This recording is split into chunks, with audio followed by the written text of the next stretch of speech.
Азыркы темабыз укукту ишке ашырууга арналмакчы. Каратыла турган суроолорубуз төмөндөгүдөй. Бул укукту ишке ашыруунун негизги формалары, укукту ишке ашыруунун негизги түрлөрү жана укукту колдонуунун өзгөчөлүктөрү, укук колдонуу стадиясы болуп саналат. Эми укукту ишке ашыруу деген эмне? Биз мурдакы темаларда карап өткөндөй, укуктук эрежелер бул коомдогу мамилелерди жөнгө салып турган, мамлекет тарабынан кабыл алынган, корголгон эрежелердин жыйнагы, жыйындысы болуп саналат.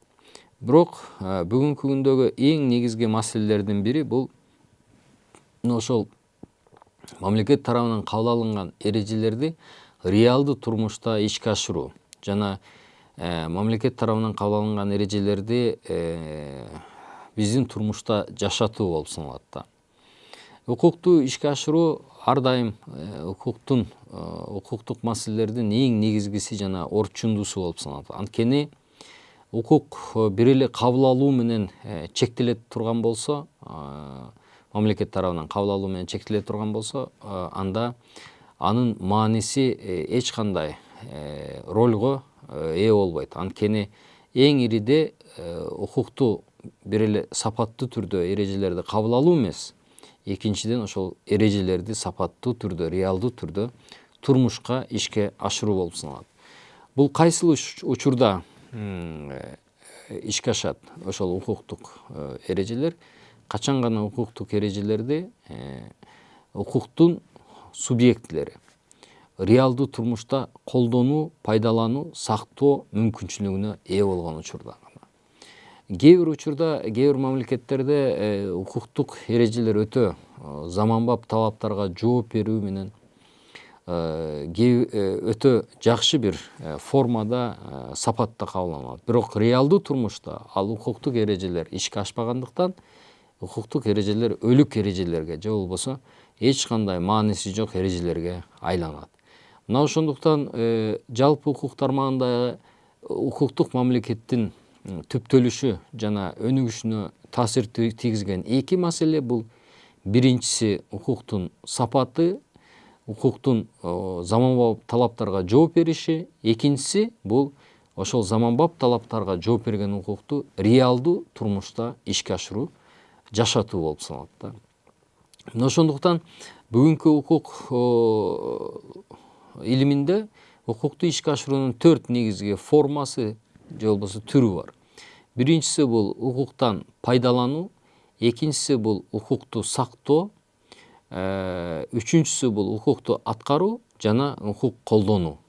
Качан гана ушул 4 негизги форма реалдуу түрдө коомдуктун укук тармагында, коомдук укуктук тармакта жашай алганда гана биз укук реалдуу түрдө коомдук мамилелерди башкаруу менен белгилүү бир баягы коомдук турмушту өзгөртүүгө, жакшыртууга шарт түзөт деп эсептей алабыз да. Эң ириде укуктан пайдалануудан баштайлы. Укуктан пайдалануу бул укукту ишке ашыруунун негизги формасы болуп саналат да. Анткени укуктан пайдалануу бул жарандарга берилген укуктарды ошол жарандар аң сезимдүү түрдө аткаруу мүмкүнчүлүгүнө ээ болуу жана аткаруу эркине ээ болуу болуп саналат да. Мисалы, биздин эле турмуштагы мисалды ала турган болсок, мамлекет тарабынан орнотулган, бизге берилген кээ бир укуктарыбыз бар. Мисалы, билим алуу укугу, шайлоо укугу, андан кийин баягы ар түрдүү экономикалык укуктардан пайдалануу. Мисалы, өндүрүш ачуу, коммерциялык уюмдарды түзүү жана башка жана башка. Бирок качан гана адамдар мына ошол пайдалана ала турган укуктардан баягы аң сезимдүү түрдө мамиле жасоо менен пайдаланганда, ал коомго дагы, жарандарга дагы өзүнүн жакшы натыйжаларын алып келет. Мисал үчүн, шайлоо укугу бул ар бир адамдын укугу болуп саналат. Ал 18 жашка толгон, аң сезимдүү жарандардын саясий укугу болуп саналат. Бирок канчалык деңгээлде жарандар мына ошол шайлоо укугунан аң сезимдүү түрдө пайдаланып атышат. Жакынкы эле мына шайлоолорду карап көрсөк, шайлоодо катышкан адамдардын активдүүлүгү Кыргыз Республикасында көп деле жогору эмес. Демек биз мындан эмнени көрүп атабыз? Укуктан пайдалануунун негизги сапаты өтө жакшы эмес. Же болбосо мына мамлекет Кыргыз Республикасында 3000ге жакын орто мектептер, лицейлер иштеп атат. Билим берип атат. Мына ошол жерден биздин жарандар билим алуу, акысыз билим алуу укугуна ээ. Бирок канчалык деңгээлде биз ошол акысыз билим алууну аң сезимдүү түрдө пайдаланып атабыз, аң сезимдүү түрдө ишке ашырып атабыз. Бул жалпы жылдык эле республикалык тестирлөөдөн эле көрүнүп калып атат. Анын төмөндүгү же болбосо жогорулугунанчы. Мына ошондуктан укуктан пайдалануу бул жарандардын аларга берилген укуктардан аң сезимдүү пайдалануу менен өзүнө баягы пайда келтирүү болуп саналат да. Өзүнө пайда келтирүү ошонун натыйжасында коомдук мамилелерге да, коомдук карым-катнашка да пайда келтирет. Укукту ишке ашыруунун экинчи негизги формасы бул укукту аткаруу болуп саналат. Жарандарга берилген укуктардан башка жарандардын жарандык милдеттери да бар, ар бир адамга коюлган. Бул мисалы үчүн жалпы жарандарга, адамга коюлган милдеттердин бири бул мыйзамдарды сактоо, же болбосо мыйзамдарды бузбоо милдети бар да. Экинчиси ошол жарандардын алдына коюлган мекенди коргоо милдеттүүлүгү, салык төлөө милдеттүүлүгү, адамдардын ата эненин балдарды асырап чоңойтуусу жана эрезеге жеткенге чейин алардыга билим берүү, 9 жылдык жалпы билим берүүгө дагы өзүнчө бир жарандарга коюлган милдет болуп саналат. Демек, укуктардан сырткары коомдо адамдарга коюлган белгилүү милдеттер да бар да. Ошондуктан жалпы укукту ишке ашыруу идеалдуу болуш үчүн адамдардын укуктары менен милдеттери алар тең салмактуу бөлүнүш керек. Эгерде бул тең салмактуулук кандайдыр бир деңгээлде бузулган учурда, бул өзүнүн терс таасирин укукту ишке ашыруу процессинде көрсөтүшү мүмкүн. Ошондуктан укукту ишке ашыруунун эң негизги формасынын бири бул укуктагы орнотулган милдеттерди жарандар тарабынан аң сезимдүү түрдө аткаруусу болуп саналат. Эми укукту аткаруу пайдаланууга караганда бир канча өзгөчөлүктөргө ээ. Биринчиден, бул жерде милдеттерди аткаруунун формасы, милдеттерди аткаруунун тартиби атайын мыйзамдар тарабынан орнотулган. Мисалы үчүн, аскерге кызмат кылуунун тартиби, мисалы үчүн ошол эле 9 жылдык баягы билим алуунун милдеттүүлүгү, салык төлөөнүн милдеттүүлүгү да. Пайдалануудан айырмаланып, адамдар милдеттүүлүктү эки формада аткарышы мүмкүн. Мисалы үчүн, баягы өз каалоосу менен өтө жигердүүлүк менен, өтө баягы шыктануу менен аткарылган милдеттер бар. Бул учурда мамлекет тарабынан орнотулган кээ бир сыйлыктар бар да. Мисалы үчүн, эгерде аскер кызматындагы өтөгөн аскер кызматчысы өзүнүн милдетин так аткарса, өтө жигердүүлүк менен аткарса, мамлекет тарабынан орнотулган белгилүү бир аларга карата сыйлыктар, медалдар, ордендер берилиши мүмкүн. Экинчиден, эгерде адам өзүнө коюлган милдеттерди аткарбай турган болсо, бул учурда мыйзамдык жактан эмнелер орнотулган, атайын санкциялар жана жазалар орнотулган. Мисалы үчүн, адам ошол эле учурда аскер милдетин аткаруудан качса, салык төлөөдөн кача турган болсо, аларга административдик жана кылмыш жазалары, кылмыш санкциялары орнотулган.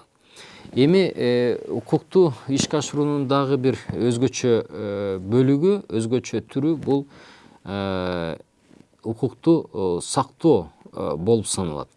Биринчи, экинчи формадан айырмаланып, укукту сактоо бул тыюу салуулардан, то есть качуу болуп саналат. Укукта орнотулган тыюу салуулардан качуу же болбосо укукта орнотулган тыюу салынган эрежелердин негизинде иш жүргүзүү. Мисал үчүн бул кайсыл эрежелер? Мисалы жолдо жүрүү эрежесин бузбоо. Адам эгерде айдоочу бир жерде 60 километрдик эң жогорку ылдамдык коюлса, мына ошол 60 километрдик ылдамдыктан ашпаса, бул укукту сактады деп аныкталат. Эгерде бирок тилекке каршы 60 километрдик баягы чектөөдөн ашып кете турган болсо, бул укук бузуу катары саналат. Мына ошондуктан укукту пайдалануудан жана укукту аткаруудан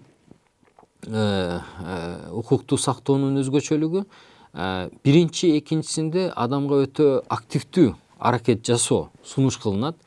Милдеттерин аткаруу, укугунан пайдалануу активдүү баягы аракет жасоону талап кыла турган болсо, үчүнчүсүндө бул адамдан пассивдүү аракетти талап кылат да.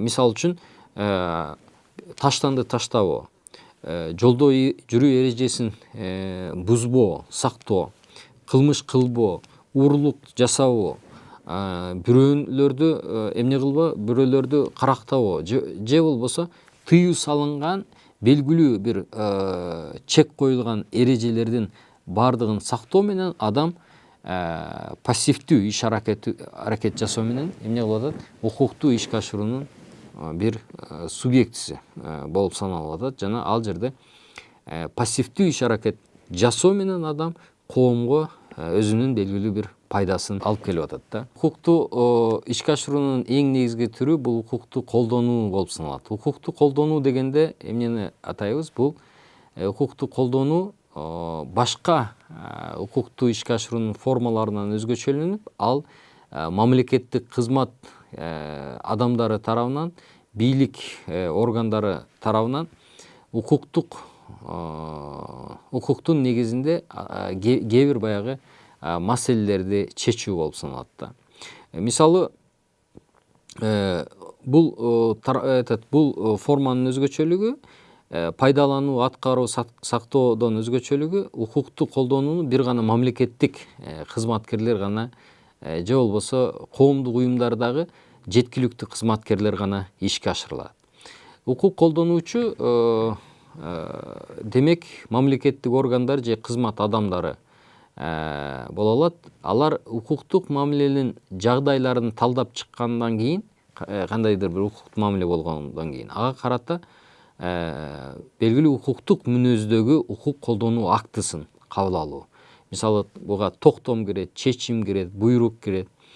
Демек, кандайдыр бир окуя болгондон кийин, ошол окуяны чечиш үчүн мамлекеттик органдар анын жагдайларын талдап чыгып, ага карата белгилүү бир эмнени кабыл алат экен, чечим кабыл алат. Мисал үчүн, бир уурулук окуясы болгон учурда тергөө кызматы анын бардык тарабын изилдеп чыгып, адамдарга чындап эле баягы то есть уурулук окуясы боло турган болсо, кылмыш ишин козгойт.